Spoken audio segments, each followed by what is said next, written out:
তোমরা অনেকেই জানতে চেয়েছো আমি সারাদিন বাসায় বসে কী করি। আমি সারাদিন বাসায় বসে অনেক কাজ করি, রান্না করি, কাঁথা সেলাই করি। এই যে বাসা থেকে কাঁথা নিয়ে আসছি একটা, এগুলো আমি নিজে নিজে সেলাই করতেছি। একটা একটা করে আমি খোপ করে নিয়েছি। এগুলো সেলাই করতে কম সময় লাগবে আর আমার কাছে ভালো লাগে। আর এই যে এই ট্রাইপড দিয়ে আমি ভিডিও মেক করি, আর এটাকে আমি বেলি ফুল দিয়ে সাজিয়েছি। আমার যখন বাসায় কাজ থাকে না, সারাদিন মনে হয় কি করব, তখন আমি বসে বসে এগুলো করি। তো পুরো কাঁথাটা এটা হচ্ছে আমার আম্মুর শাড়ি। আর তারপরে বলে নিই যে লাইফে ফার্স্ট টাইম আমি আমার আম্মুকে এই শাড়িটা গিফট করেছিলাম।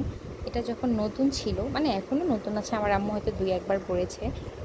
তখন এত সুন্দর লাগতো। আমি আমার এক আন্টির সাথে তার শপিংয়ের বাইরে গিয়েছিলাম, গিয়ে আমার এই শাড়িটা অনেক পছন্দ হয়। তা আমার মনে হয়েছিল আমার মা তো অনেক টুকটুকে ফর্সা, ওনাকে পরলে এত সুন্দর লাগবে। এই ভেবে আমি আন্টির থেকে টাকা ধার নিয়ে এই শাড়িটা কিনেছিলাম। আর প্রথম এটা আমার মাকে দেওয়া, পরে আমি নিজে ইনকামের টাকায় এই টাকাটা পরিশোধ করি। আর তারপর এটা স্মৃতি হিসেবে আমি এটা কাঁথা মাকে বলছি, মা এটাতে তাহলে আমি একটা কাঁথা বানাই বানাই আমি সেলাই করব বাসায় বসে বসে। এই যে আমি এই পর্যন্ত এই পুরোটা সেলাই করেছি, আর এগুলো এভাবে খোপ খোপ করে রেখে দিয়েছি। আর এটা আমি যখন কাঁথা তৈরি করি, তারপর আমি মাকে আবার একটা নতুন শাড়ি কিনে দিয়েছি। একটা না, আমি আমার মাকে অনেক কিছু কিনে দিই।